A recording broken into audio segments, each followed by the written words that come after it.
vois la banane depuis tout à l'heure, je fais une pause sur la vidéo, j'ai envie de la grailler. Elles sont trop bonnes.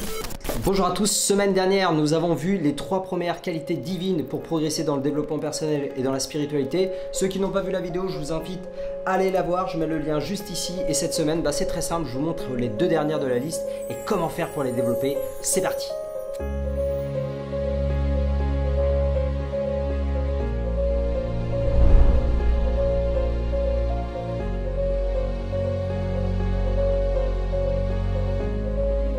Quatrième vertu de ce livre, c'est la vigilance. Et j'adore cette vertu-là parce que dans tous les livres spirituels, il est dit que la vigilance revient à aiguiser son mental comme une lame de rasoir. Mais aussi à s'en servir pour faire preuve de discernement. Et c'est un mot que j'utilise toujours dans mes vidéos, faire preuve de discernement. C'est tout simplement ce que ça va vous permettre de rester réaliste et de garder les pieds sur terre. Et ça, c'est super important. Amma nous dit qu'il faut rester toujours vigilant pour toute chose et pour cela il faut être dans le moment présent. Il faut porter son attention à 100% dans la tâche que nous réalisons sans penser forcément au passé, au futur ou à tous les tracas de la vie, sous peine justement de faire une erreur, d'inattention et de devoir tout recommencer. Pour illustrer ses propos, dans ce livre-là, il y a un exemple où Amma, en fait, il y a un de ses dévots profonds, donc un swami, qui a rédigé un article ou un livre et qui l'a imprimé. Et à la relecture, en fait, ils se sont aperçus qu'il avait inversé 2 mots.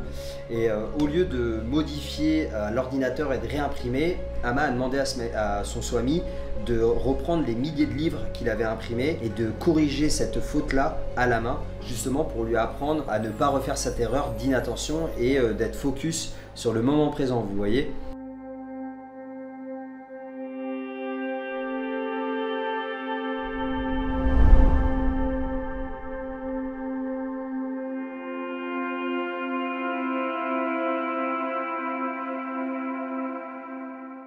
Dernière vertu bien humaniste, peut-être utopiste pour certaines personnes et pourtant ô combien importante, cette vertu elle devrait vraiment être, partagée à travers le monde, c'est vraiment la compassion justement. Amma dit qu'il est vraiment important de conserver un équilibre entre ses désirs personnels et le désir d'aider les autres de manière désintéressée. Ici à l'ashram on appelle ça un seva, mais vraiment la compassion ça va vraiment vous faire germer quelque chose de, je sais pas, différent de ce qu'on a l'habitude de cultiver chez nous, enfin en Europe, vous voyez, parce que j'adore le business, j'adore l'entrepreneuriat, j'ai pas de problème avec l'argent, j'aime bien l'argent également, mais vous voyez, toutes ces choses-là, c'est des désirs personnels qui vont nourrir chez moi peut-être mon ego et d'autres choses, vous voyez, ça me permet de vivre également, alors que le seva, ça va remplir quelque chose de différent en moi. Et il y a beaucoup de personnes qui me posent la question, mais pourquoi t'aimes tant aller dans un ashram? Et c'est sûrement pour ça en fait. J'aime mettre mes intentions personnelles de côté, que j'ai tendance à privilégier, je l'avoue, pendant un instant, pendant 3 semaines, 2 semaines, 3 semaines, un mois, vous voyez, mettre mon petit ego de côté et de servir une cause beaucoup plus grande. Et ça fait vraiment du bien, je vous assure. J'espère qu'un jour vous allez avoir la chance de vivre ça parce que le fait d'aider les autres, c'est vraiment se nourrir et on dit d'aider les autres, c'est s'aider soi-même, c'est vraiment vrai, c'est une putain de thérapie de faire ça et j'adore ce seva-là, vraiment. Je connais ça depuis l'année dernière et ça me nourrit vraiment énormément et ça me fait du bien. Alors après, pas besoin d'aller dans un ashram pour faire un seva, je vous rassure, vous avez juste besoin d'aller voir, essayer d'aider un inconnu dans la rue, par exemple un SDF. Allez lui acheter un sandwich et s'il a un chien, vous allez lui acheter des croquettes pour son chien. Vous voyez, votre seva il est fait. Une mamie qui a d'énormes valises, vous prenez sa valise et vous l'aidez à sortir du métro. Pareil, ça c'est un seva. Et on dit ici que le seva purifie le mental en fait. Plus vous allez faire des actions désintéressées, plus vous allez purifier votre mental.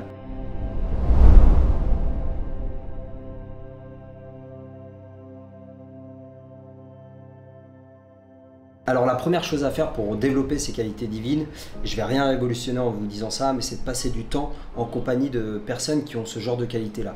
Plus vous allez fréquenter des personnes vertueuses et plus elles auront un impact positif sur votre vie. C'est logique. Maintenant, je sais qu'il y a des personnes qui n'ont pas la chance forcément de fréquenter ce genre de personnes. J'ai envie de vous dire, YouTube, c'est votre meilleur ami. Donc allez voir des vidéos de personnes inspirantes, allez acheter des livres, des autobiographies de personnes inspirantes, allez acheter des livres spirituels. Si vous voulez, moi j'ai des tonnes de livres sur le développement personnel, sur la spiritualité, des autobiographies inspirantes. Vous avez juste à m'envoyer un petit message sur Instagram en DM et je vous fais une liste complète de tous les livres inspirants. Alors maintenant, la deuxième chose à faire pour développer ces qualités divines, c'est se focaliser sur l'une d'entre elles. Vous prenez une qualité et vous vous y consacrez à fond et vous verrez que les autres vont suivre automatiquement. Ama, pour illustrer ses propos, elle prend l'histoire d'une dame qui va à une tombola et elle gagne le gros lot. Le gros lot, c'est un lustre flambant neuf. Elle arrive chez elle, elle accroche ce lustre flambant neuf et elle l'admire. Puis au final, elle voit que derrière, les murs ils sont bien crasseux. Donc qu'est-ce qu'elle fait? Elle va au supermarché, elle achète des pots de peinture et elle repeint ses murs pour qu'ils aillent bien avec le lustre tout neuf. Elle s'arrête, elle contemple le lustre et les murs, puis là elle voit qu'au niveau des fenêtres, ces rideaux ils sont dégueulasses. Donc qu'est-ce qu'elle fait? Elle décroche ses rideaux, elle les met à la machine à laver, elle les nettoie et puis les raccroche. Elle se pose sur sa chaise et elle admire donc le lustre, les murs et ses rideaux. Et puis là, en mettant les pieds sur son tapis, elle voit que son tapis il est dégueulasse, pareil, il est tout abîmé. Donc qu'est-ce qu'elle fait? Elle jette son tapis, elle va au supermarché, elle s'achète un nouveau tapis. La morale de cette histoire, c'est qu'un tout petit changement, l'installation d'un lustre neuf, a entraîné une complète transformation dans son salon. Et c'est exactement la même chose avec ces 5 qualités divines-là. Concentrez-vous juste sur une de ces 5 qualités et le reste arrivera automatiquement. Et c'est la fin de cette vidéo, comme d'habitude, j'espère qu'elle vous a plu. Merci de l'avoir regardé jusqu'au bout. Le petit like, si cette vidéo vous a plu et que vous avez appris des choses et que ça peut vous aider, alors ça peut peut-être aider votre entourage. Donc n'hésitez pas à la partager, je compte vraiment sur vous. Abonnez-vous également, ça aide le créateur, ça aide la chaîne, ça soutient tout, enfin bref. Je vous fais pas de dessin comme d'habitude, je compte vraiment sur vous. Merci pour tous les commentaires, encore une fois de plus, que vous m'envoyez chaque semaine par rapport à mes vidéos, que ce soit sur la qualité du montage ou sur les infos que je transmets. Ça me fait énormément plaisir. Semaine prochaine, je vous raconte une journée traditionnelle en mode chill comme d'habitude.